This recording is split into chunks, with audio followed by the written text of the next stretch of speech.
दिन रात परिश्रम की प्रकाष्ठा करने वाले नरेंद्र मोदी जी से भारत में कौन युवा हो सकता है? युवा नहीं है। कौन कहता है युवा उम्र से नहीं युवा की पहचान की जाती है? युवा की पहचान होती है उसकी इच्छा शक्ति से। अपार समर्थन है माननीय प्रधानमंत्री आदरणीय नरेंद्र मोदी जी के विकास की गंगा हाजीपुर के भी घर घर जन जन तक देश और बिहार के साथ पहुंची है। सब लोगों के मन में मोदी हैं, मोदी जी के मन में सभी लोग हैं। और हाजीपुर से रामविलास पासवान जी 8 बार चुनाव जीते हैं और भारी मतों से जीते हैं। यहाँ एनडीए प्रत्याशी के रूप में चिराग पासवान जी नामांकन किए हैं, रिकॉर्ड मतों से जीतेंगे। हाजीपुर का सारा रिकॉर्ड टूटेगा। सर, कांग्रेस हो या आरजेडी हो लगातार कह रहे हैं कि मोदी जी आएंगे तो आरक्षण खत्म कर दिया जाएगा, संविधान बदल दिया जाएगा। क्या कहेंगे आप? ये लोग के पास कोई मुद्दा नहीं। संविधान सबसे ज्यादा पूजने वाले मानने वाले का नाम है नरेंद्र मोदी। आरक्षण के सबसे बड़े समर्थक और संरक्षक।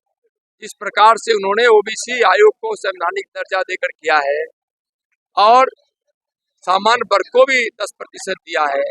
और पिछले ही सत्र में जिस प्रकार से शेड्यूल कास्ट और शेड्यूल ट्राइब के आरक्षण को उन्होंने आगे तक बढ़ाया है, यह प्रमाणित क्या करता है कि दूसरे लोग आरक्षण के नाम पर राजनीति करते हैं और मोदी जी वास्तव में आरक्षण की जो नीति है उसका लाभ आरक्षण के लाभार्थियों को पहुंचाने में दिन रात लगे हैं।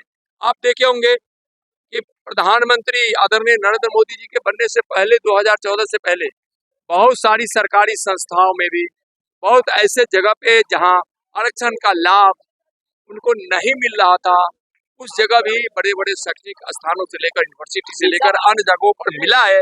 यह प्रमाणित करता है कि दूसरे लोग झूठ बोल रहे हैं, झूठी राजनीति कर रहे हैं और आरक्षण के सबसे बड़े समर्थक और संरक्षक हमारे प्रधानमंत्री मीसा भारती ने पीएम मोदी को बुरा बताया, कहा कि युवा शक्ति की अब जरूरत है। आप एक चीज बताइए, आज नरेंद्र मोदी जी एक ऐसे इंसान है, ऐसे व्यक्ति है प्रधानमंत्री जी के रूप में जो 10 वर्षों तक जिसने छुट्टी नहीं ली, जो कभी एक सामान्य आराम की जरूरत एक मानव शरीर को पड़ता है उससे भी कम आराम में रहकर दिन रात परिश्रम की प्रकाष्ठा करने वाले नरेंद्र मोदी जी से भारत में कौन युवा हो सकता है जिनके अंदर आज ऐसी दृढ़ शक्ति है, युवाओं की तरह काम करने की क्षमता है। आज यह हमारे भारत के युवा शक्ति के प्रतीक है जो कह रहा है, लोग देख रहे हैं कि दिन रात परिश्रम करने वाले हमारे प्रधानमंत्री जी किस प्रकार से परिश्रमी है और काम करते हैं। लोग बोल रहे हैं कि युवा नहीं है। कौन कहता है युवा उम्र से नहीं युवा की पहचान की जाती है? युवा की पहचान होती है उसकी इच्छा शक्ति से।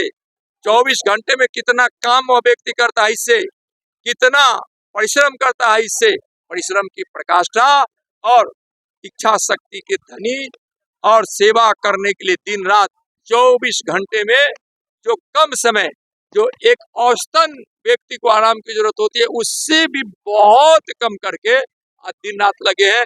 तो भारत का युवा उन्हीं में अपनी युवा शक्ति को देखता है और वो युवा से कम नहीं। मोदी जी ने कहा कि कांग्रेस पार्टी जो है दलितों का और ओबीसी का आरक्षण छीनकर मुसलमानों को देना चाहती है। देखिए, उनकी नियत में बात तो साफ।